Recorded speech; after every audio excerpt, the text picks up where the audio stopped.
자, 그러면 서양사 개동 관련된 이제 로마 시민권 관련된 이제 볼게요. 자, 로마는 그리스의 도시국가와는 달리 이제 시민권에 대해 개방적이었다. 그래서 시민권의 참정권 유무에 따라 두 종류가 있는데, 그래서 로마시에 편입된 라틴의 참정권을 포함한 안전한 시민권을 부여했고, 후에 샤비니족에 대한 참정권이 없는 시민권을 부여했다. 그래서 여기에서 이제 이게 참정권을 포함한 안전한 시민권 같은 경우에는 이게 이제 뭐냐면 로마 시민권 이렇게 이제 보면 되고, 그 다음에 여기 참여권이 없는 시민권을 부여한 거 사비뇨주 같은 경우는 이탈리아 쪽이죠. 그러니까 이탈리아 동맹 시민권. 도중에 빠진 시민권이 뭐냐면 라틴 시민권이야. 예. 그래서 이건 좀 약간 예민하게 적어놨어요. 명확하게 좀 적어놓지 않고. 자, 하여튼 그래서 결과적으로 로마의 어떤 그 시민단의 팽창에 의미한다. 시민권이 주어지면서 로마 시민단의 팽창을 이제 가속화시켰다. 자, 그 다음에 이제 그 당시 이탈리아 반도 시기 때, 그 당시 그 사니온이나 에투리아 같은 피정복 도시나, 그 다음 부족에 대해 상당 영토를 로마에 병합하고 개별적인 조약을 맺어서 분할하여 통치하다는 원칙을 관철시켰다. 여기에서 로마가 이제 또 뭐냐면 조약을 맺어서 동맹관계를 맺을 때 한 가지 전제 조건이 있어요. 거기 각 대별 도시까지 가지고 있는 땅의 일부를 로마가 갖는 거야. 그래서 이 로마가 공유주를 만들어요. 그리고 이걸 이제 공공에 이제 활용하는데 문제는 이걸 누가 이제 불법적으로 독점하냐면 나중에 포에니 전쟁에 에키테스라든지 그 다음에 노비에스 계층이 불법적으로 독점을 하게 돼요. 그래서 거기에서 이제 뭐냐면 자기 예전에 이제 그 중장 그 자유농민에서 뺏었던 땅까지 합쳐가지고 실제 농장을 만들죠. 라티fundium을. 그래서 이제 나중에 이것 때문에 또 문제가 생겨. 왜 문제가 생기냐면 나중에 티베리우스 개혁 과정에서 그라쿠스 형제 개혁 과정에서 가이우스 그라쿠스인가 그 사람이 그 모든 그 이탈리아 반도에 있는 시민 그 사람들에게 이탈리아 시민권을 주려고 하거든요. 로마 시민권을. 그럼 로마 시민권을 돌려주면 다 주면 예전에 그 받았던 땅들 있죠. 이 땅을 다시 돌려줘야 돼. 그 시민 도시국가들에게. 근데 그 땅을 점유했던 사람 지금 누구냐면 에키테스나 노비데스 계층이죠. 당연히 반발할 수밖에 없겠죠. 예. 그래서 나중에 이제 그 사람이 몰락하는 어떤 배경이 돼요. 계기가 되는데, 자, 이거 나중에 또 설명하고요. 자, 그래서 분할을 통치해라. 그래서 조건을 달리하는 조약을 개별적으로 맺고 자치를 허용하여 동맹자로 대우하되 군사 외교권은 로마가 장악하였다. 따라서 이들 동맹자들은 전시의 군대를 착초해 로마의 지휘 아래 같이 싸우되 상호간에 아무런 협정을 맺을 수 없고 또 시민권이 부여되지 않는다. 요거는 약간 이제 그 다른 식으로 롯데 시민권이 부여되지 않는다는 거는 무슨 시민권을 말하는 거죠? 로마 시민권 또는 라틴 시민권이 부여되지 않는다라는 의미예요. 그런데 이제 이탈리아 동맹시 시민권은 부여돼요. 예. 자, 그러나 동맹자는 전쟁의 소득에 참여할 수 있고, 흔히 볼 수 있는 그 피정부의 가세도 없었다. 예. 그래서 이제 뭐 의무도 있고, 그 다음 뭐도 있어요. 권리도 있죠. 이때 이제 전쟁의 소득에 참여할 수 있는 거, 이건 좀 약간 고상하게 써놓는데, 이건 실제로 약탈을 했다. 약탈에 참여할 수 있다. 그러니까 정근대 시대 때 전쟁에서 제일 중요한 게 약탈이거든. 그래서 이런 것들 참여할 수 있는 권리도 있다. 자, 이와 같은 로마는 시민권을 수반하는 그 로마 시민 자체의 확대, 식민시 건설, 그리고 자치권을 수반하는 동맹관계 형성 방법 등으로 정복과 피정복에 오는 대립을 해소하면서 이를 통해 이탈리아 전체 확고한 지배권을 수립하게 되었으며 이를 더 뭉쳐진 힘을 통해서 큰 정복과 팽창을 발판이 되었다. 이렇게 보시면 돼요. 자, 그럼 포에니 전쟁을 볼게요. 이 포에니 전쟁도 예전에 잠깐 언급됐었어. 진짜 그 예전에 기출문제 때 말도 안 되는 제일 쉬운 문제로 이렇게 했는데 이게 한번 자세로 나올 가능성이 있어. 요건. 그래서 그 수능에도 많이 나오고 나올 가능성이 되게 많은 부분이에요. 그래서 여러분들 알다시피 포에니라는 말은 그 카우타고란 말이죠. 아니, 저 포에는 페니키아란 말이에요. 그래서 이탈리아인들이 그 페니키아를 뭐라고 얘기하냐면 포에니라고 있거든요. 근데 카우타고는 페니키아 식민도시잖아요. 그러니까 이제 이걸 포에니 전쟁이라고 했어요. 포에니 전쟁. 예. 그래서 포에니 전쟁은 1차, 2차, 3차, 이렇게 세 번에 거쳐서 일어났죠. 원래 로마가 이제 이탈리아 반도 통일 시기에는 카우타고하고는 뭐냐면 거의 충돌할 여지가 없었죠. 카우타고 지중해 연안을 그 해상 패권을 가지고 있었던 사람도 있고, 이탈리아, 로마는 그 당시에 뭐, 그 지중해 연안의 해상 패권이나 지중해 영역에 뭐냐면 해외 영토에도 관심이 없었어요. 근데 이탈리아 반도 끝나고 나서 이들이 로마가 이제 해외로 나가려고 하니까 당연히 누구하고 충돌할 수밖에 없어요. 카르타고와 충돌할 수밖에 없겠죠. 그러면서 이제 카르타고가 세 번에 거쳐갖고 전쟁이 일어나요. 예. 그러면 그 다음에 카르타고를 볼게요. 카르타고는 기원적 9세기 말에 지금의 튀니지에 부근에 건설된 페니키아 식민 도시로서 농업과 해상 무역을 급속하게 발전하여 북부 아프리카 해안지대, 시칠리아 서부, 코르시카, 사르디아, 그리고 이베리아 반도 동남아 지역에 수중에 넣어서 서부 지중해 패권을 장악했었다. 그래서 이제 8세기에 거쳐서 6세기에 거쳐서 이제 8세기에서 6세기에 거쳐서 그리스의 식민 활동은 마그나 그레키아가 건설된 후에도 카르타고의 패권에 큰 동요가 없었다. 자, 그 정치 체제는 그 로마 유사의 두 명의 최고 집정관, 비교육적 평의의 그 민회로 구성되었으며 로마와 이제 크게 다른 점은 정치와 군사가 엄격히 구분되어 그 군대는 잡다한 인종으로 구성된 직업적 용병대였다. 이게 특징이에요. 예, 직업적 용병대로 구성되었다. 자, 로마와 이제 카르타의 충돌은 거의 필연적이었으나 발단 사소한 것이다. 그 사소한 곳이 이제 시칠리아에서 이제 시작한 거죠. 시칠리아. 자, 이 시칠리아는 그 당시 그 여러 도시국가로 이제 뭐냐면 구성이 됐었고, 그 당시 이제 거기 도시국가들에 보면 어쩌면은 친로마적 성향을 가지고 있는 도시국가도 있고, 그 다음에 또 하나는 친스파르타적 성향을 가지고 있는 도시국가도 있었어요. 근데 그 두 도시 간에 이 친로마적 성향의 도시와 스파르타 도시들이 이제 싸우게 되면서 거기다가 이제 뭐냐면 용병들이 개입되고 또 용병도 두 파로 나눠 싸우고 그 과정에서 이제 각각의 또 누가 개입된 거야? 이제 카르타고와 로마가 직접 개입되면서 이제 확전돼 나가면서 직접 싸우게 되죠. 그래서 이 시칠리아를 둘러싸고 있는 전쟁이 제1차 포에니 전쟁이야. 자, 제1차 포에니 전쟁을 좀 볼게요.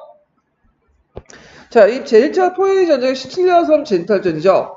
자, 그래서 이제 사반세기 한 25년 동안 거쳐가지고 싸움이 나는데, 시칠리아의 뜻은 이제 로마가 지중해 세계에 통합한 대제국 발전의 첫걸음이었다. 그래서 로마는 이 전쟁에 비로소 해군의 필요성을 느꼈는데, 왜 해군의 필요성을 느꼈냐면, 자, 로마가 예전에는 그 이탈리아 반도 통일에게 해군이 거의 필요 없어도 됐어. 뭐만 있으면 되죠? 중장보병이 육군만 있으면 돼요. 예. 근데 이제 시칠리아하고 싸우다 보니까, 시칠리아에서 이제 카르타하고 싸우다 보니까, 카르타고는 뭘 가지고 있죠? 해군을 가지고 있었던 거야. 근데 그 로마는 전문적인 해군이 없어요. 잘해봤자 상선 동원하고 일반 그 배를 개조해갖고 그 만든 거죠. 군선으로. 그러다 보니까 초창기 때는 해전이다 패했어. 근데 이제 로마가 이제 꼼수 쓴 게 뭐냐면 얘네들의 특징이 뭐냐면 근접전은 되게 강하거든. 이 사람들 맨날 밥 먹고 싸우고 중장복을 이렇게 하다 보니까 그래갖고 일단 일반 배에서 이제 예전처럼 뭐 부닥치고 싸우면 질 거 뻔하니까 어떤 식으로 하면 이게 로마 배잖아요. 그 다음에 이제 여기 보면 이 배는 이제 카르타고 배야.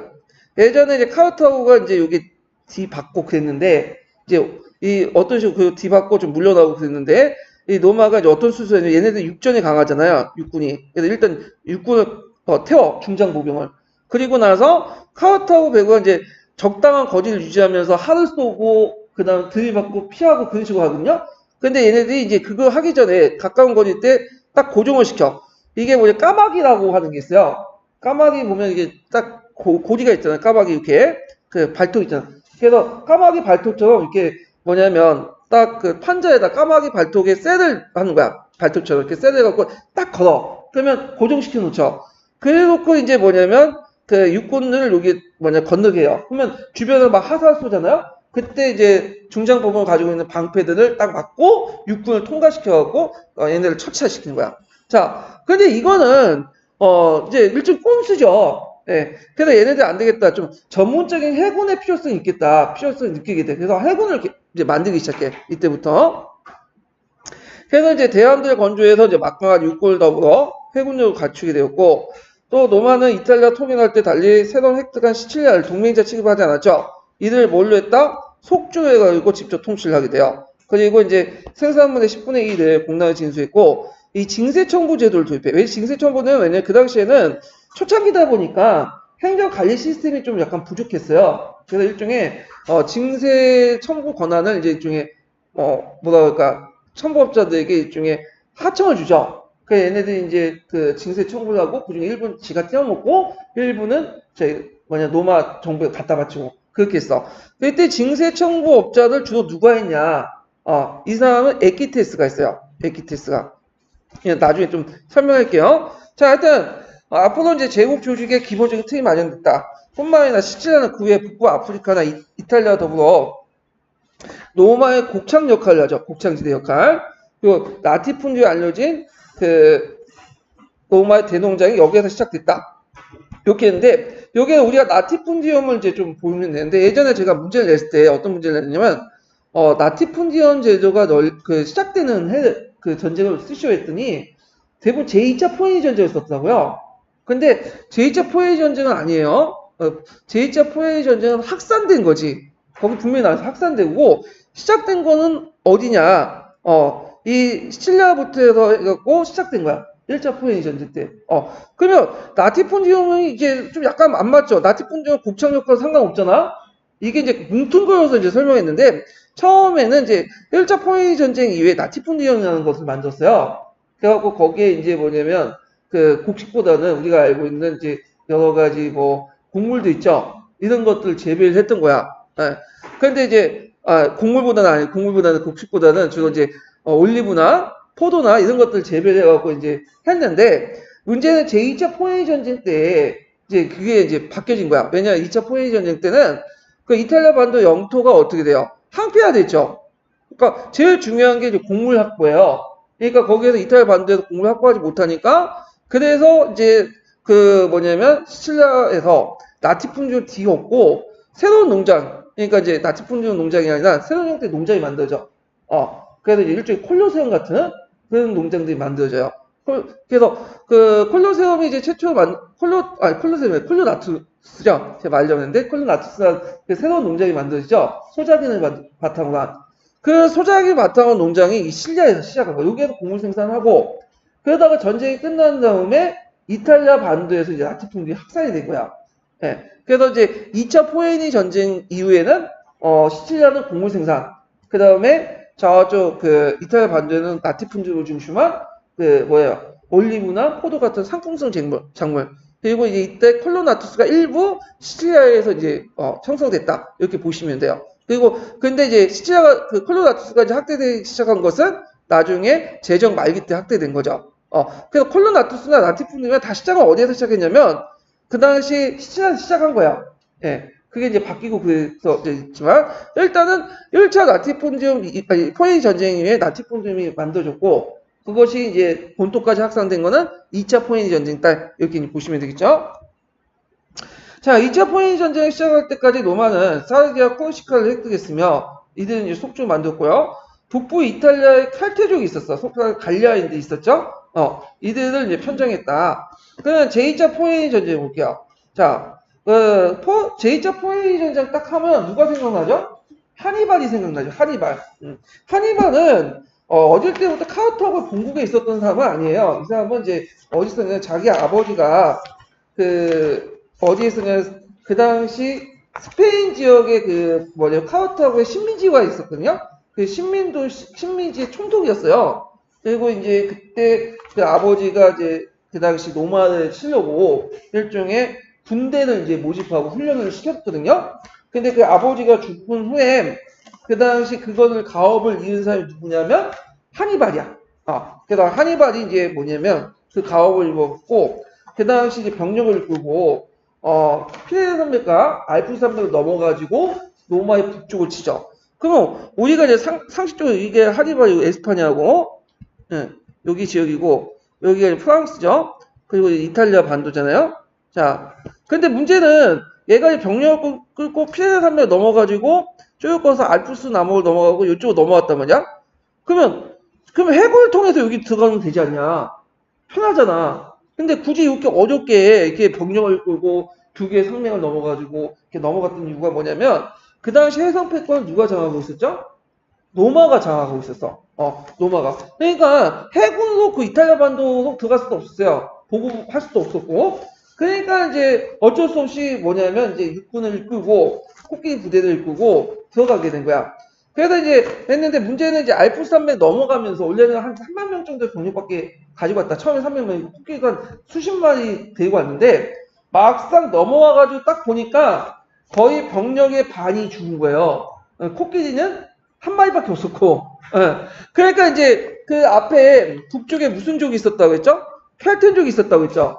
이 켈튼족 갈리아족이 있었는데 켈튼족의 일종의 켈튼족의 일종의 갈리아족은 게르만족이 아니에요. 다른 족이에요. 켈튼족은 나중에 얘기했지만 하여튼 이 갈리아족들과 이제 손을 잡고 병력을 좀 보강한 다음에 밑으로 내려온 거야.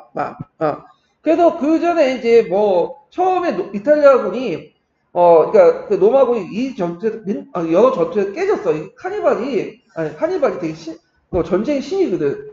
그래서 얘네들 이제 취미가 뭐냐, 맨날 머릿속에 잠 안 자고 맨날 전술 연구하고 그런 사람이에요. 근데 이제 몇 번의 전투 중에 제일 유명한 전투가 뭐냐면 칸나 전투가 있어. 칸나 전투. 여기 있죠. 그래서 칸나 전투 여기 나오죠. 예. 이걸 또 칸네이라고 해. 칸네 전투. 예. 그 다음에 칸나이 전투라고 또 하는데 똑같은 말이에요. 포기상의 문제뿐이고. 칸나이 전투에서 크게 이기죠. 그래서 하니발이 그때 이제 유명한 전술을 쓰죠. 예. 이게 이제 지금 전략상으로 상당히 남은 건데, 자, 일단 뭐 중요한 건 아닌데, 일단 밀집 대형 형태로 이렇게 이제 로마군이 하나 나오잖아요. 그 특징이 뭐냐면 그 앞에 그 갈리아 군대를 깔아요. 네. 이 부대는 좀 약체야. 그래서 일종의 모돌 역할을 거죠. 그리고 양쪽에 이제 누미디아 기병대를 이제 배치시켜. 누미디아 기병대가 되게 강세거든요. 거기에 이제 로마 기병대가 있고. 그러니까 이제 얘네들이 이제 쫙쫙 오느냐 걸어서 오는데 있고 그 다음에 여기 이제 양쪽에 정예병들을 이제 배치시켜요. 또 자기 그 정예병들을. 그러면 로마 군대 이렇게 하면 이제 일단은 이쪽 약체인 이제 뭐냐면 갈리아족들이 밀리거든, 천천히. 근데 밀리면 처음에 그 형태가 이제 어떻게 돼? 이렇게 밀리면서 이렇게 보자기 형태가 되죠? 로마군이 이렇게 딱 들어가 있는 거야. 로마군은 이긴다고 하니까 이제 막 밀어붙이겠죠?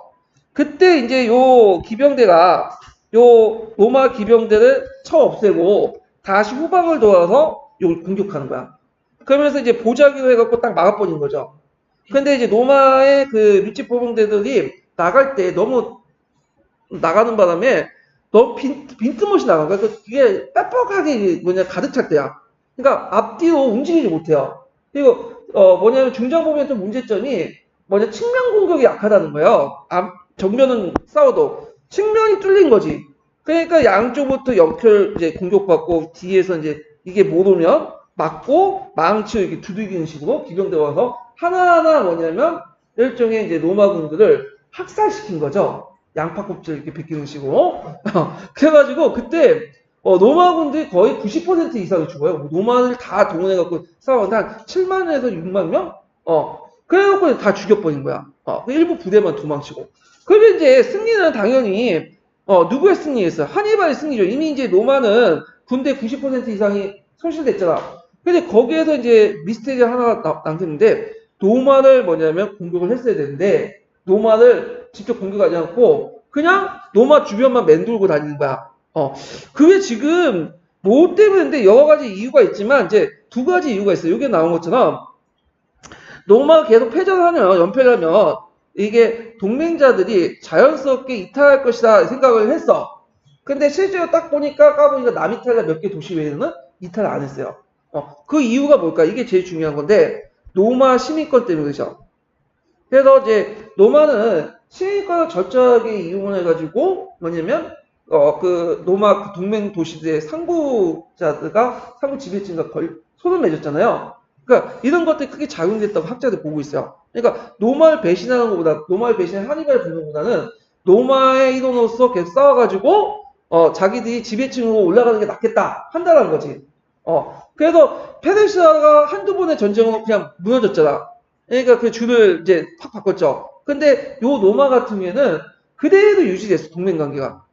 그래서 하니발이 예상 외도 로마의 와 로마 동맹 시간 관계가 끈끈했고 시민권을 맺어줘서 두 번째로는 이제 뭐냐면 하니발이 이제 뭐냐면 로마를 공격하려면 공성무기가 있어야 되잖아요. 로마 성을. 근데 공성무기가 없었다라는 설도 있어. 그 두 가지 이유 때문에 그 당시 하니발이 노마를 직접 공격하지 못하고. 근데 이제 하니발의 문제점은 이 사람은 전쟁을 잘했어요. 전투는 되게 잘했어.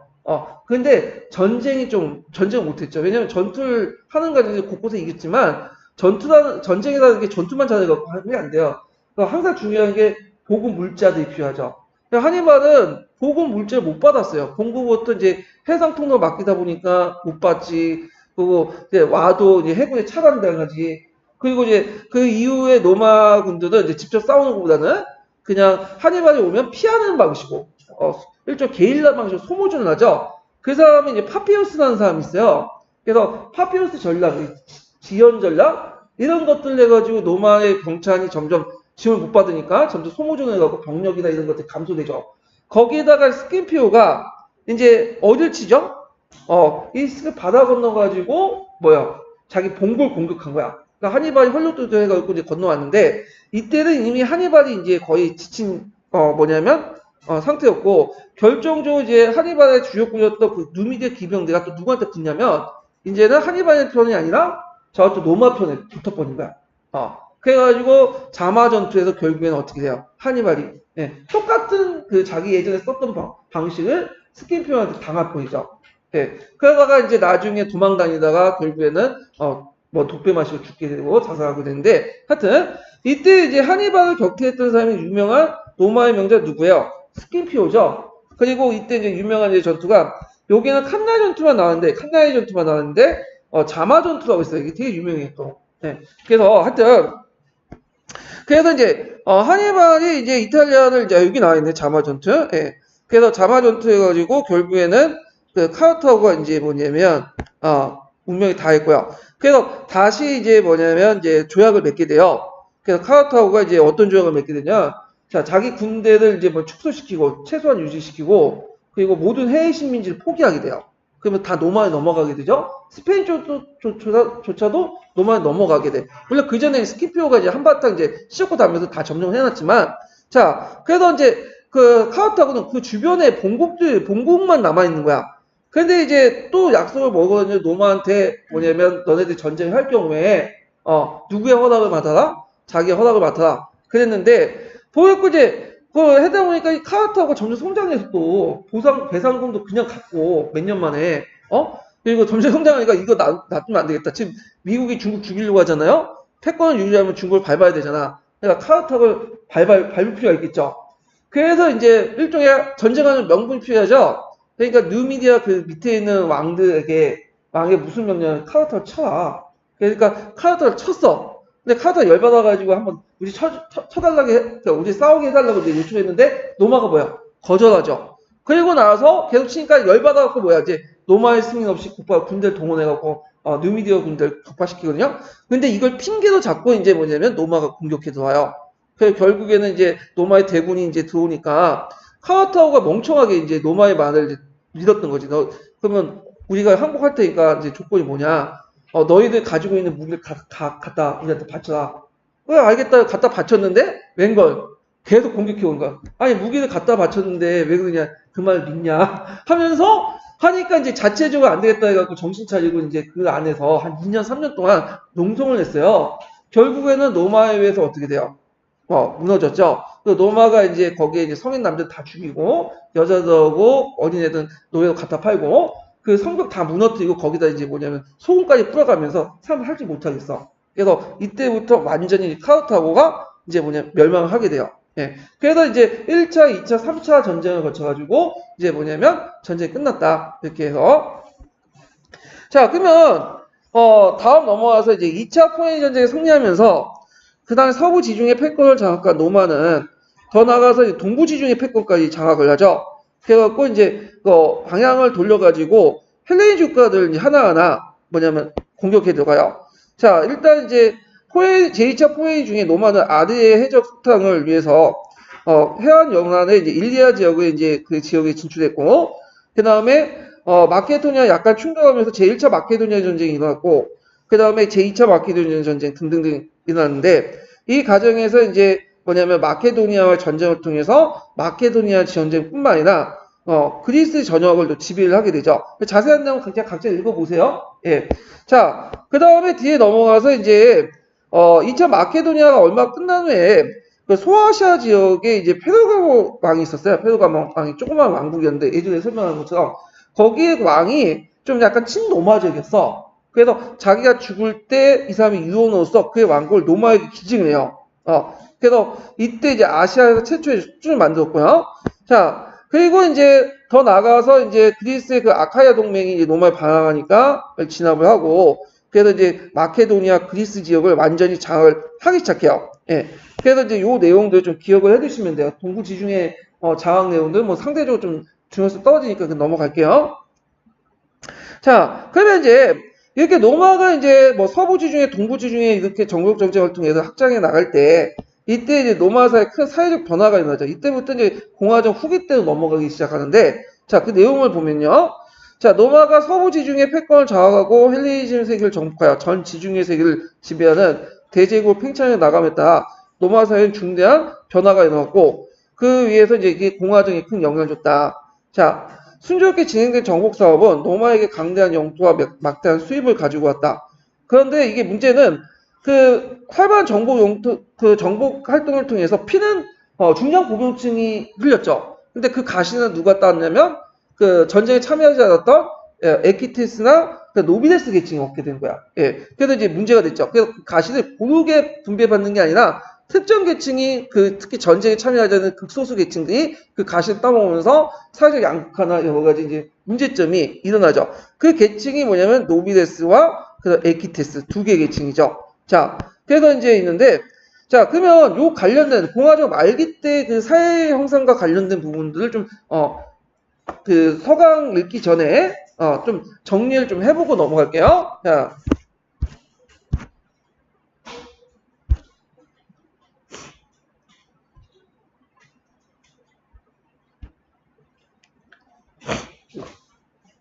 자, 여기 보면 사회적 변동이 있죠? 로마가 대제국 팽창하면서 정복 사업의 혜택이 이제 특정인에게 집중이 되죠. 그래서 이때 이제 신은 지휘층이 대주되는데, 이때 신은 지휘층은 누구죠?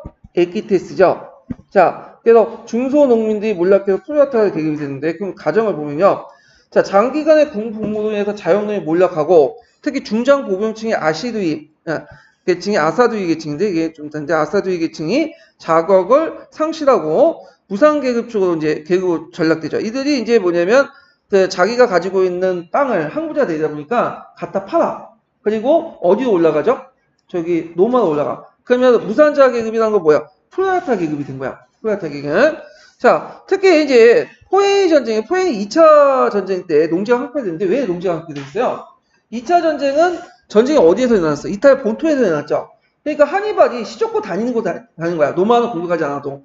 그러다 보니까 이제 항폐화되고 또 장기가 공복으로 또 뭐냐면 경지도 제대로 저 농경지도 이제 경제가 못하고 그러다 보니까 이제 이 사람들이 또 뭐냐면 그 등등 그래서 빈민대 노마 유입이 이제 사회 불안이 야기되고 그 다음에 일부 계층은 이제 소작이나 되죠. 그래서 책에 보시면 일부 지역에서 뭐가 등장했냐면 콜로누스가 등장했다 이렇게 나와 있어요. 물론 이게 이제 확대된 것은 제정 후기 때이지만 그리고 이제 그 당시 이탈리아에서는 그 당시 그 새로운 계층들, 그러니까 에키테스나 노비데스 계층들이 대농장을 형성하죠. 그래서 이제 아까 이제 이탈리아 공유지라는 건 아까 말했처럼 이제 도시국가 동맹을 맺을 때 일부 땅을 로마에 주잖아요. 이 땅은 원래 공공 목적에 사용이 되는데 이걸 그냥 불법적으로 점유할 뿐인 거야. 그리고 이제 사유화시키고 그 다음에 불법이든 합법이든 소농민 토지들을 몰수해요. 그리고 노예 노동을 바탕으로 대농장을 형성한다. 이게 나티 풍경이에요. 예. 그럼 왜 노예 노동을 이용했냐? 아까 얘기했지만 이제 그 소농민들 뭐 노마 시민권 가지고 있는 사람들은 이용을 하면 뭐가 문제가 되냐면 이 사람들은 징병에 문제가 있었어요. 징병. 그래서 뭐 그 당시에 징집을 기피했다고 하지만 일단 법적으로 징병 대상이거든요. 그러면 이들이 소작이나 하면 계속 군대 끌려가야 되잖아. 그러다 보니까 또 노예 노동이 상당히 편한 거야. 그리고 그 당시 아시아 지역이나 정복 지역에서 값싼 노예들이 오고, 그리고 이제 시칠리아나 속주에서 값싼 노동 그 곡물들이 오다 보니까 굳이 그 곡물을 생산할 필요가 없겠죠. 그래서 이거는 곡물은 거기에서 받아 먹고 그 저 비교 우위에 있는 뭐냐면 주로 황금성 작물들. 그러니까 시장에 가서 이제 적은 노력을 통해서 쉽게 바꿀 수 있는 그런 작물들이 필요했어요. 그리고 노예들 같은 경우에는 이제 그 밀농사보다는 밀농사는 뭐냐면 사람 노동력이 많이 들어가고 좀 약간 기술도 필요하고 있는데 그거보다는 이제 올리브보다는 포도같이 이렇게 이제 조방적 농업을 할 수 있는 그런 것들이 되게 필요했거든요. 할때 노예 노동이 되게 접합했거든요. 근데 노예 노동을 굴리는 거야. 그리고 대농장은 라티fundium은 그 곡물 대신에 이제 한급성 작물로 이제 하게 되죠. 자, 그래서 이제 이런 식으로 해가지고 대농장이 형성됐다. 이렇게 기억을 해두시고 돼요. 해두시면 되고. 자, 정복산업의 혜택이 상고기층에 집중되면서 이들이 추측된 부를 이제 신분을 가시하고, 그리고 이들이 이제 정치권을 진입하기 위해서 배달 도시 대중수의 정치 기반을 확립했다. 그걸 이제 자주 이제 보는 게 빵과 서커스라는 게 있죠. 빵과 서커스를 제공했다. 빵이란 거는 뭘 의미하고 있죠? 먹는 거. 서커스는 보여주는 거. 그래서 그 당시에 이제 무산자 계급들이 많이 등장했잖아요. 이들이 되게 노마 같은 대도시도 올라오거든요. 그러니까 노마에서 이제 트레포스에서 이들이 발언권이 높아져. 정치적 발언권이. 왜냐면 이들의 이제 투표를 위해서 결정되니까, 중요한, 어떤 평민의 의원들, 부력회 의원들이 선거가 되니까. 그러니까 돈 있는 애들은 정치 권력을 얻기 위해서 이들에게 빵과 서커스를 제공해주고 이들로부터 한심을 산 다음에 꼴을 끌어들이는 거야. 오늘날 말하면 일종의 포퓰리즘이죠. 예, 민중 영합주의 이런 거 이제 하게 된 거죠. 자, 이런 형태들이 나중에 황제들도 똑같이 해요. 예, 똑같은 빵과 서커스를 제공해주고 그렇게 이제 빈민들의 지지를 끌어들이는 그런 형태를 이제 하게 되죠. 자, 그러면 이들이 몰락했어. 아사두이 계층들이 몰락을 했어요. 그러면 이제 이들이 몰락을 했으니까, 자, 이들이 이제 예전에 중장보병 있죠. 중장보병 어떻게 됐어요? 쇠퇴되죠. 그래서 자영농민을 기반한 시민을 약화되니까 이제 뭐가 등장한다? 용병들이 등장해. 이 용병들 이제 상비군 하는데 크게 기여했던 사람이 누구예요? 마리우스죠. 나중에 좀 얘기를 하고요. 그래서 그라코스 형제 개혁은 이런 중장보병, 자영농민을 봤던 중장보병들을 다시 부흥시키려고 했어요. 근데 결국에는 기득권의 반발 때문에 실패를 하고, 이거 부분은 나중에 좀 더 얘기를 하고요. 그 다음에 또 제정 후기 때는 또 사회적 혼란이 있었죠. 빈부격차, 사치가 유행되고, 특히 노예 반란 등이 있었어. 그래서 대표적인 노예 반란이 교과서에 나온 게 스파르타쿠스의 반란이 있어요. 그래서 나미탈라 지역에서 검투사들이었던 스파르타쿠스가 노마군을 격퇴하고 하다가 이제 노마까지 공격하려다가 사전에 진압된 반란이 있거든요. 그래서 이 스파르타쿠스 반란 이후에 노예의 지위가 좀 약간 향상됐다고 그래요. 개선되고. 이 스파르타쿠스 반란이 있었다. 그 다음에 이제, 기원전 1세기 때는 동맹시 전쟁이 있었죠. 이탈리아 동맹시 전쟁. 그래서, 이때 이제 초창기에 패했지만 이제 노마 시민권을 부여하고 진압하는 데 성공했는데, 이때부터 이제 이탈리아 동맹시 시민권이 없어지고, 이제 이들에게 라틴 시민권이나 노마 시민권이 부여됐다. 이렇게 좀 보시면 될 것 같아요. 자, 그래서 이제 이런 내용들 이렇게 이제 구성되어 있으니까 좀 같이 기억을 해두시고요. 자, 그러면 다시 교과서 내용을 볼게요. 자, 개론서 내용을 볼게요. 네. 자, 신분투쟁의 결과 법적으로 신분상 차별이 없어졌으나 그 과정을 통해서 부유한 상층 시민 중 일부가 고위 정무관을 거쳐서 원료원에 진출함으로써 제대 정통적 기준과 합리의 노비데스라는 계층이 만들어졌다고 했죠. 이들 노비데스는 점차 폐쇄적이고 배타적인 소수 지배층이 형성되어 정권을 독점한 한편 원래 대주주였지만 공유주의 사유지하는 등으로 모든 방법을 동원하여 소유토지를 확대시켜 나가면서 대규모가 그 다음에 무역 등의 사업에 종사했어요. 근데 이제 기원전 218년 법령에 의해서 무역이나 공공토목공사, 청보, 그 다음에 금융업은 금지돼요. 그래서 이 노비데스가 원래 이 업무를 맡았는데 이 업무를 이 법에 의해서 금지되면서 이걸 이제 누가 하게 되냐면 에키테스 계층이 하게 돼요. 자, 그래서 이제 금지됨으로써 주로 토지 소유와 농업 공유에 힘쓰는 동시에 원료를 중심으로 해서 노마의 정치를 좌우하는 귀족적인 소수 정치 집단이 되었다. 자, 노비데스가 금지된 사업에 전력적으로 진출하면서 신흥 부유층으로 성장한 사람들이 에키테스죠. 그들은 평민이지만 그 재력과 실제 국무에 종사하지 않던 기병으로서의 무장을 자담할 수 있는 부유층이었다. 그러니까 예전에 기병으로서 이제 뭐냐면 능력을 갖췄던 계층들이야. 그러니까 기병도 기사 계층도 상층 있고 중하층 있죠. 상층은 노비데스가 됐고 위 중하층은 에키테스 계층이요. 예. 자, 그래서 이제 이들 기사층을 보는데 주의할 것은 기사라고 해서 이들이 뭐 군대 가서 막 싸우는 건 아니에요. 자, 일종의 뭐예요? 하나의 계층의 이름이야, 계층의 이름. 예. 우리가 이제 젠트 계층도 솔직히 말해서 이거 원래, 롱보, 장군을 무장할 수 있는 군사 집단들을 원래 젠트라고 했잖아요? 근데 이게 하나의 뭐가 된 거야? 사회 계층화 됐잖아. 이거 이렇게 이해를 하시면 돼요. 자, 그다음에 해상무역, 각종의 군납업, 군대 소송과 점차 활발해진 규모도 커지는 공공토목공사, 속초부터 징세청보를 날이 갈수록 부여해졌다. 예전에 이제 노비데스 계층이 했던 이들 에키테스 계층이 했다고 보시면 돼요. 실속을 차린 거죠. 그래서 그들은 정치적으로 진출하지 못했지만 그 재적은 노비데스 부럽지 않게 대단했다. 근데 여기에서 중요한 게 이제 에키테스와 노비데스가 마침 대립한 것처럼 이제 나중에 서술한 부분도 있는데 실제로 노비데스, 에키테스 중에 일부가 또 뭐가 되죠? 노비데스 돼요. 그래서 대립한 것도 있지만 그들이 공통된 이해관계가 상당히 많기 때문에 좀 힘을 합치는 경우도 많았어. 예. 자, 하여튼 그냥 그들의 재력은 갖고 기회 있는 대로 토지를 사들이거나 스타의 대주주가 되거나 노비데스 유사한 생활을 하고 또 심지어는 노비데스 계층화되는 사람도 있어요. 자, 특히 이제 이러한 대주주의 토지는 제2차 포에니 전쟁 나티푼즘이라는 그 노예 노동이 이끌어 대농장 경영들을 취하게 됐다. 포도나 그 올리브, 그 다음에 곡물 생산을 비롯해 소나 그다음 양 등 가축 사육을 위한 대농장들 그 내용이 다양하다. 그래갖고 이제 그때 이제 주로 노예를 이제 이용했다는 거 이렇게 보시면 되고, 자 신흥 보호층의 출현 그리고 나티푼즘 유행과 더불어 여기에서 십자기라고 하지 않았죠. 분명히 뭐라고 했죠? 나티푼즘의 유행이라고 했어. 다른 책은 학살이라고 얘기하죠. 그러면 요때 2차 포에니 전쟁 이후에 나티푼즘이 시작된 건 아니에요. 그 전에 시작된 거예요, 이거는요. 예.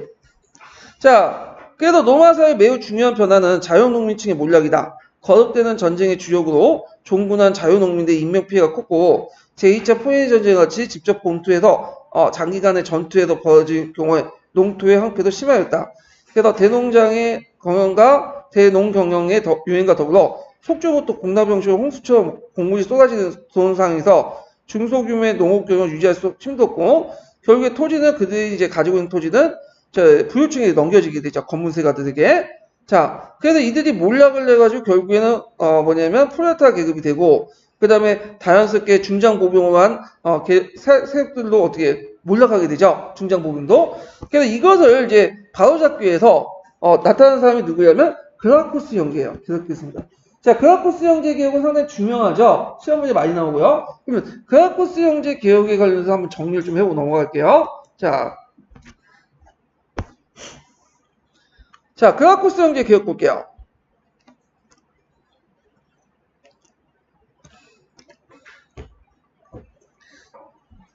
그라코스 형제는 개혁 보면 배경은 이제 신흥 부유층의 출현, 그 다음 나티푼즘의 유행, 제2차 포에니 전쟁 이후에 유행했죠. 자연농민층의 몰락 등등. 그래서 이제 했고 목적은 토지를 재분배해서 자연농을 육성하고 결국에는 장기적 중장보험을 제공하고 사회를 안정화시키려고 했다. 그래서 이제 형의 개혁은 티베리우스형 개혁과 가이우스형 개혁 있죠. 가이우스. 티베리우스형 개혁은 이제 형의 티베리우스 개혁은 뭐냐 보면 이것은 이제 요약하자면 농지법이에요. 예전에 한번 시험 문제 나왔죠. 그래서 그 니키누스법의 이제 제한을 넘어 불법으로 점유한 토지들 몰수해서 이때 점유한 토지들은 아까 얘기했처럼 원래 다른 동맹 도시로부터 얻은 토지들 있죠. 이걸 이제 몰수해서 무상 시민들에게 분배하려는 농지법을 개혁을 하겠다. 근데 결국에는 이제 뭐냐면 원로원 계층과 대지주들의 반발 때문에 그 당시 홍민간 선거일날 개혁파 반대파의 유혈충도 일어나서 그리고 이 티베리우스와 그 지지자 300명이 같이 처형당하게 돼요. 끝나게 돼요.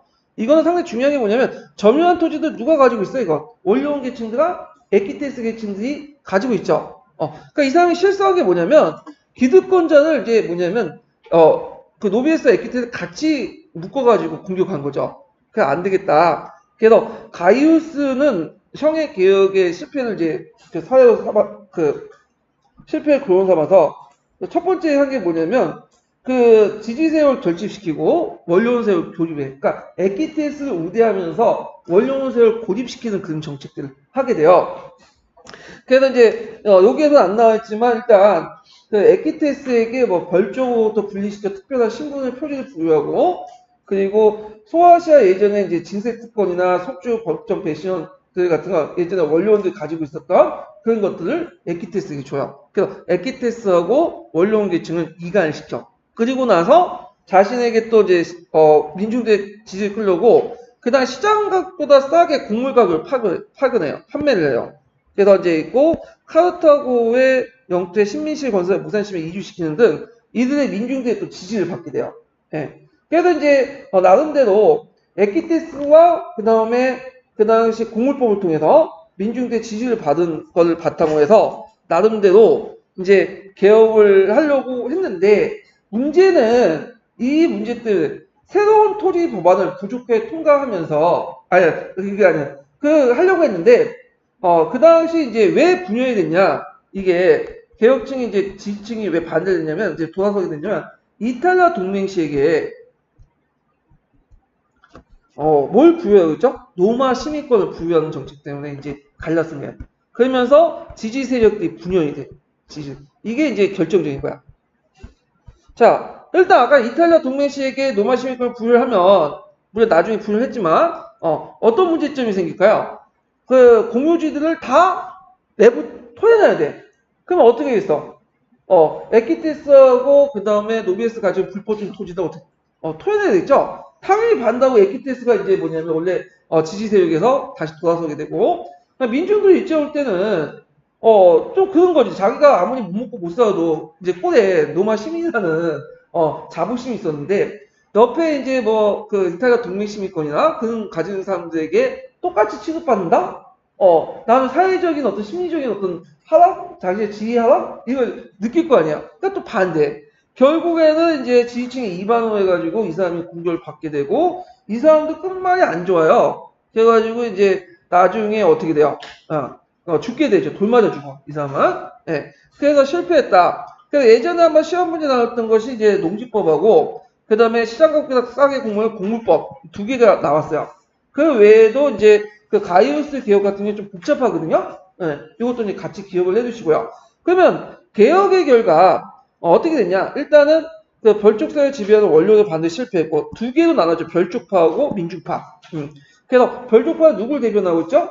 그 당시 그 원료 계층들. 민중파는 이제 반대의 빈민들. 근데 주의할 게 민중파라고 해서 이 사람들이 그 지도자라고 뭐 민중들 진짜 실제 민중들에게 나가는 뜻은 별로 없고 대개 보면 뭐예요? 명문 귀족들이에요. 네, 그 면면을 보면. 근데 이 사람들이 이제 종교의 별족파를 통해서 자신이 권력을 누릴 수 없으니까 그 중에 일부가 나와서 민중들을 동원해가지고 자신의 어떤 권력을 유지하려고 했던 사람들이야. 하여튼 이 별족파와 민중파의 어떤 대립이 일어났다. 그럼 별족파의 이제 대표적인 사람들 보면 뭐 폼페이우스나 술라 같은 사람도 있고요. 민중파를 보면 이제 마리우스나 시저. 예. 근데 이 시저 같은 사람은 이제 엄밀히 말하면 이제 귀족 가문 출신이고 마리우스는 이 사람만 좀 약간 흑수저 출신이야. 이 사람은 좀 젊었을 때 흑수저고 좀 못 먹고 못 살았던 사람이고. 자, 하여튼 그래서 이제 이 별족파와 그 다음에 민중파로 나눠졌다. 그리고 이제 이걸 계기로 해서 이제 또 새로운 군사 지도자의 등장의 계기가 됐죠. 예, 등등등. 예. 그래갖고 이제, 해서 그 뒤에 이제 관련된 그라코스 형제 기억 관련된 내용을 좀 볼게요. 자, 다시 보면, 108페이지 보면, 자, 그라코스 형제 개혁은 바로 이러한 사태를 시작하는 것이었다. 자, 그들의 주요 목표가 나오죠? 자연농민을 부흥시켜 사회분화를 일소화시키고 로마의 군사를 얘처럼 강하게 하는 것. 자, 이때 로마의 군사력은 뭘까요? 중장보병층이죠. 중장보병. 네. 스키피오 외손자이자 평민 출신 집정가인 아들이었던 티베리우스. 주의하게 보면 이게 티베리우스와 그 그라코스 형제가 나오잖아요. 이 사람들은 명문가 출신이에요. 그러니까 자기가 가만히 있어도 기득권 누릴 수 있는 사람들이야. 네, 원령 계층들이고. 그런데도 이제 자기 기득권을 버리고 이제 개혁을 해요. 자, 그래서 티베리우스 그라코스는 기원전 133년에 호민간을 선출되었고 리키니스법의 제한을 넘어서 불법을 점유한 토지를 몰수해요. 부산 시민들에게 분배하는 계획을 제시했다. 그러나 원료를 중심한 반대파 위에서 그의 지지자들이 더불어 살해되고 말았다.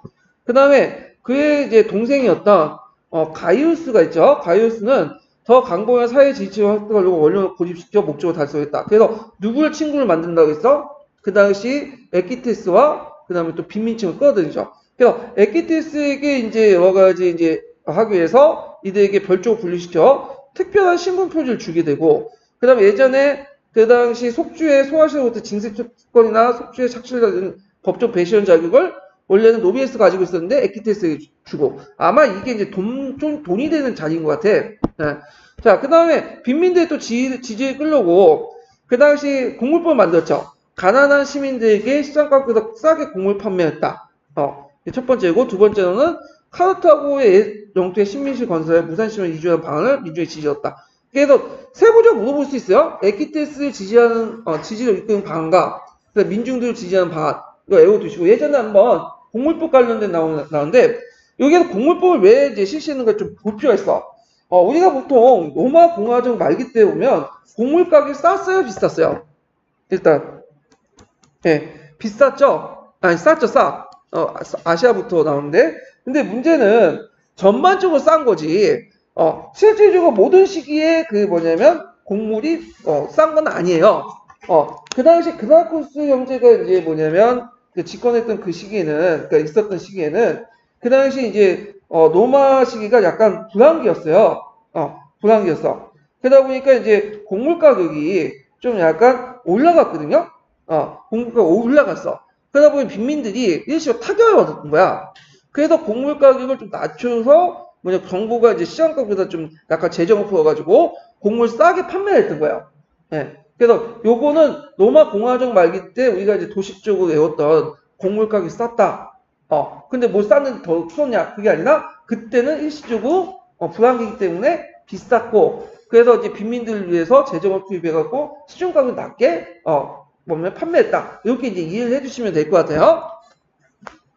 자, 그래서 이제 이렇게 이제 했는데, 근데 아까 이제 가이우스가 이제 왜 실패했냐? 이탈리아 동맹시로부터 요구했던 로마 시민권을 동맹시에 부여하려고 했으니까 그 지지 세력들이 분열이 됐죠. 이것도 기억을 해두세요. 이탈리아 동맹시에 요구했던 로마 시민권을 동맹시에 부여하니까 로마 시민 기지 세력이 분열됐다. 자, 그래서 이를 이용해가지고 그 당시 가이우스가 이제 반대파들 공격을 했고, 가이우스가 목숨을 끊게 되죠. 자, 크라쿠스 형의 개혁은 로마가 내부적으로 중대한 위기에, 어쩌면 공화정 자체의 유지 여부에 달린 심각한 위기에 처했던 걸 뜻하며, 개혁의 실패는 그 위기가 그래도 종속내지 더욱 악화된 가능성을 시사했다. 자, 사실 크라쿠스 형제의 개혁을 통해서 로마의 지배층을 원료원 중심으로 기득권과 형상을 유지하는 마테스파, 그러니까 별쪽파와 그들과 대항하려는 민중의 이익으로는 포퓰레라스파, 민중파로 갈려지게 됐고, 이 두 파는 100년 동안 싸웠고 내단이라고 할 정도 치열한 정권 투쟁이 일어났다. 자, 그 과정에서 이제 군인들이 정치에 개입되면서 이제 삼두 정치 이런 것들이 일어났죠. 자, 그 뒤에 있는 내용은 이제 군인들이 정권을 장악하는 그런 내용들이에요. 그래서 마리우스부터 해갖고 이제 삼두 정치 내용까지 쭉 나와 있는데, 자, 거기에 이제 앞부분은 이제 각자 읽어보시고, 이건 그냥 자기들 이제 설명이고, 요게 중요한 게 마리우스와 관련된 거야.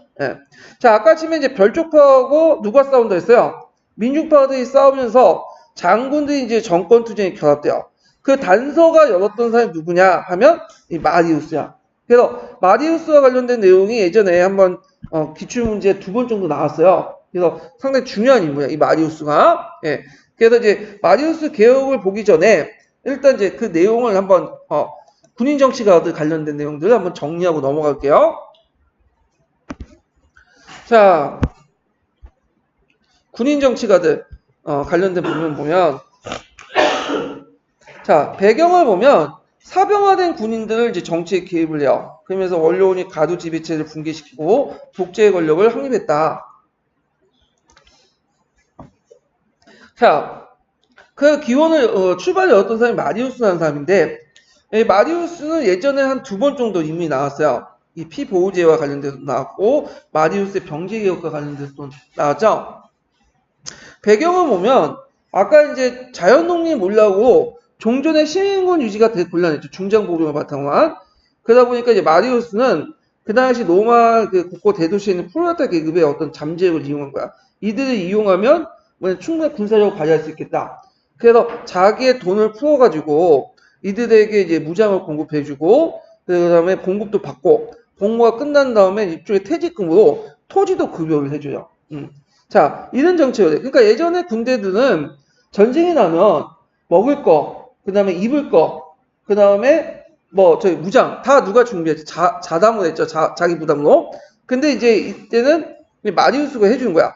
그러면 일종의 직원 군인을 이제 만들어요.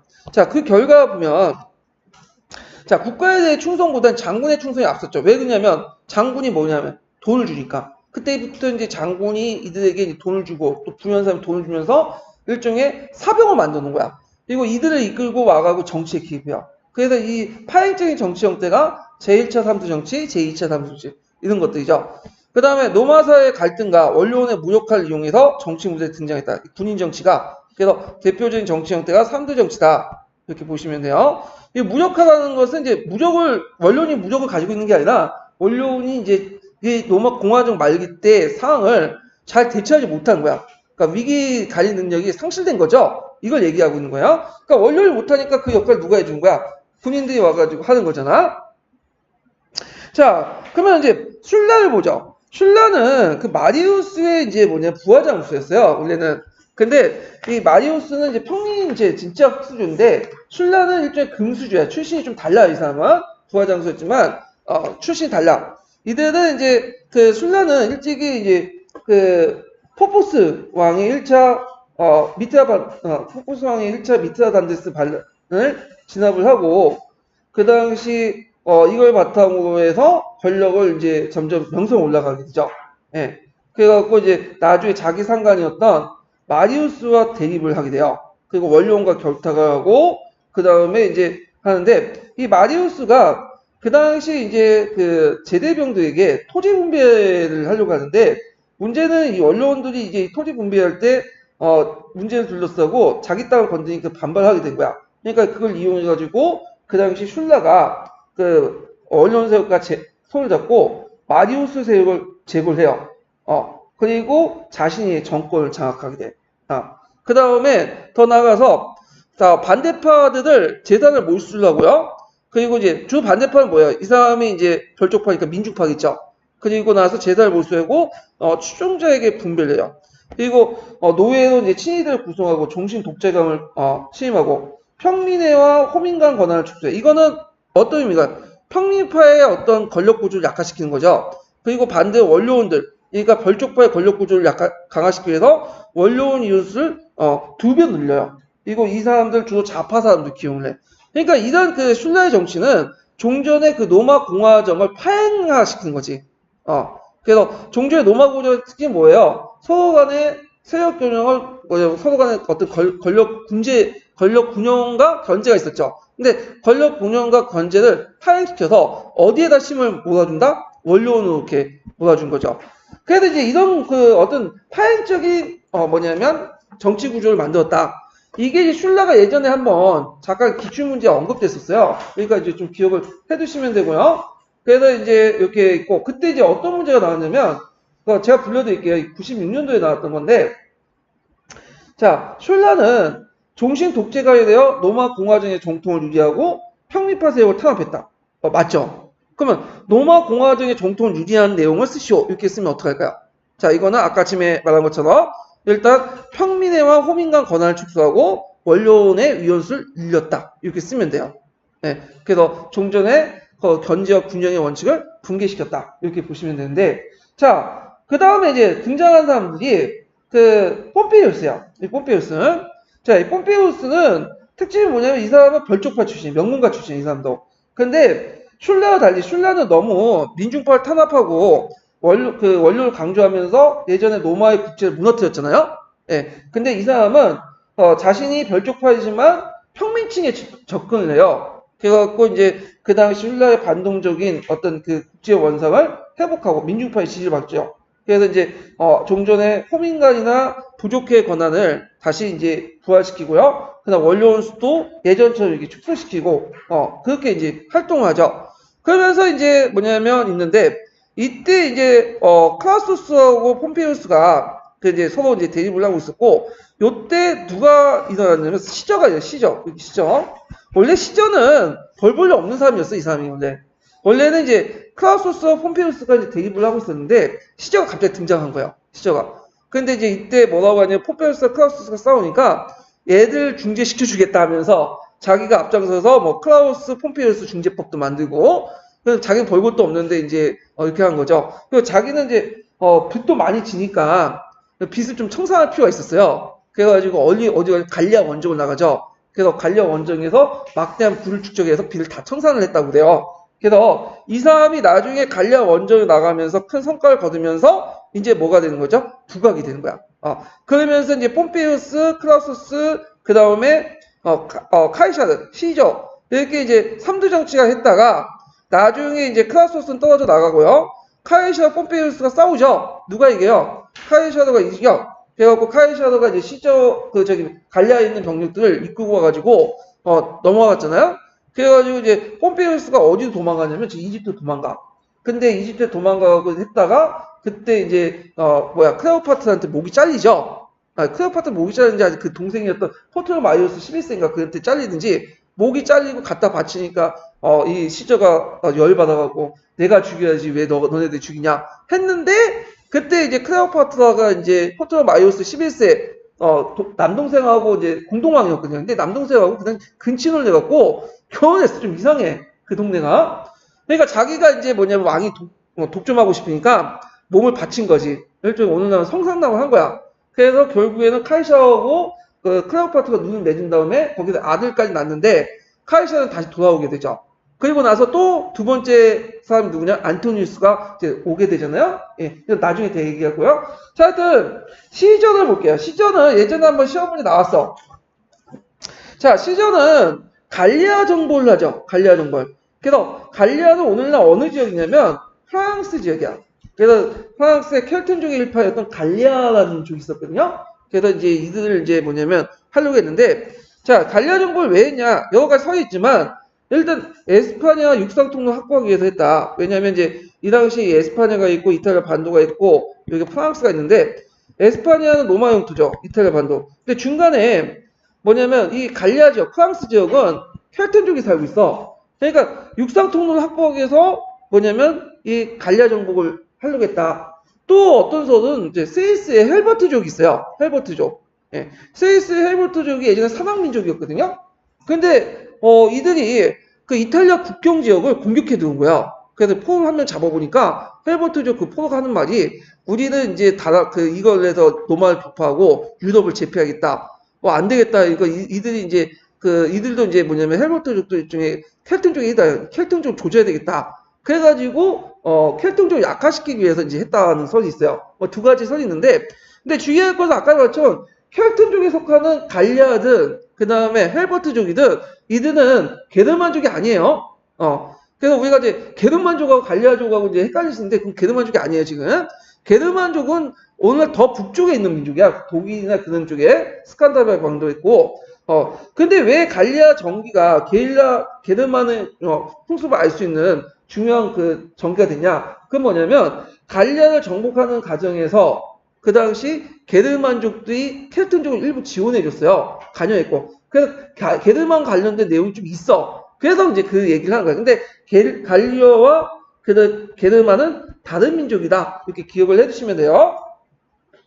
자, 하여튼 갈리아 정복이 어느 정도 성공하면서 그리스와 로마의 문화가 어떻게 해요? 이식해져. 그래서 이제 프랑스가 라틴화돼. 이때부터. 그래갖고 이제 이 정복을 통해 유럽을 이제 대륙을 통합을 했다. 그래서 대개 보면 로마는 정복 사업을 되게 많이 하거든요. 그래서 주변에 이제 이민족들 통치하고 그래요. 물론 로마가 이제 통치하는 과정에서 많은 이민족들이 압박을 받았지만, 근데 이 과정에서 이제 문화가 발달되고 상당히 로마화되고 이렇게 이제 하나 단합되는 어떤 긍정적 효과도 있어요. 자, 그러면 이제 정책을 볼게요. 이 사람은 이제 시저는 이 사람도 명문가 출신이에요. 근데 누굴 위한 정치를 했죠? 민중을 위한 정치를 했어요. 그래서 민중들의 인기를 끌어서 자기가 나중에는 황제가 되려고 했던 사람인데, 이 사람은 노병을 정착시키고 이들에게 이제 땅을 지급하고 시민들에게 자기 돈을 풀어갖고 연회를 제공하고 신전과 공공건물을 건조하고요. 부채상각, 징세제도 개선, 새로운 달력을 제정하고 요때 만들어진 달력이 율리우스력이에요. 율리우스력. 예. 그래서 이 율리우스력이 예전에 한번 시험 문제 나왔죠. 예. 이게 그 이집트력을 이제 바탕으로 만들었다고 해요. 예. 그래갖고 오늘날 서양의 서양의 서역의 기원이 되는 거죠. 서양의 달력에. 그래서 이 율리우스력을 계속 사용하다가 율리우스력이 좀 약간 오차가 맞는 걸 좀 개선한 게 뭐냐면 나중에 그레고리력이죠. 이 그레고리력이 지금의 서적인데 그래갖고 이제 이집트력, 그 다음에 율리우스력, 그레고리력 이게 서양의 달력, 서적의 발전 순서죠.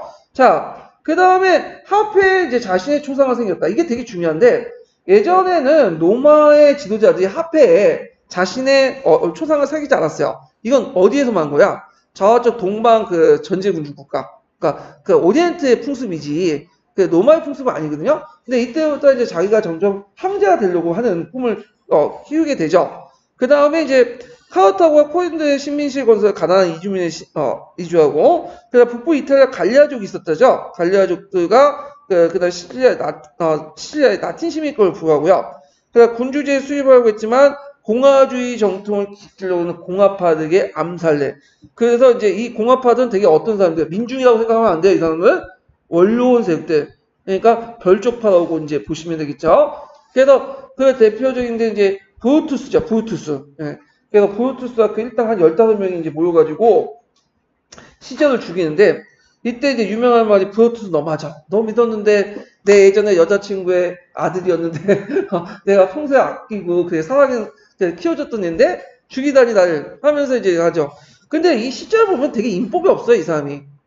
그때 15명 정도 그 20명인가 그 집단은 이제 그 브루투스를 죽였잖아요. 칼을 찔러서. 그 중에 예전에 갈리아 원정에 나갔던 그 자기 밑에 직속 부하들도 4명이 포함되어 있었어. 군단에 그러니까 이 사람이 좀 약간 능력은 있는데 뭐 인덕이 없다는 인간 관리를 잘 못했던 거지. 이명박처럼. 예, 자기 측근세에 관리 못하고 막 불기하고. 그래서 이제 하여튼 그렇게 했다. 이렇게 좀 기억을 해주시면 될 것 같고 그 다음에 여기는 안 나와있지만 이제 이 사람의 원정 과정 중에 그 브리타니아 영국 정복도 있어요. 잉글랜드를 정복을 한 것도 있고 그 다음에 이제 이때 그 유명한 반란이 일어났죠. 이게 뭐냐면 베르키게토리스의 반란이 있어요. 이 사람이 되게 유명한데 이거 좀 외워두세요.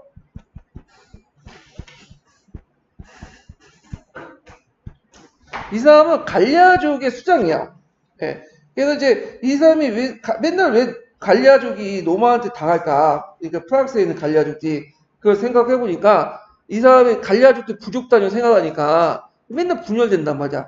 그러니까 안 되겠다 해서 이 베르키토리스가 뭐냐면 갈리아족들 통합을 하고 한때는 그 시저를 포위하는 사건이 있어. 시저의 군대들. 예. 그래서 나중에 이제 어차피 이제 또 잡히긴 했지만 그래서 이 베르키토리스는 상당히 이제 갈리아 영웅이고 그다음에 프랑스의 영웅이에요. 이 사람이. 예. 그래갖고 상당히 유명한 사람이야. 예. 그래서 이거 좀 기억을 해두시면 될 것 같아요. 자, 그 다음에 이제 2차 삼두 정치를 보자.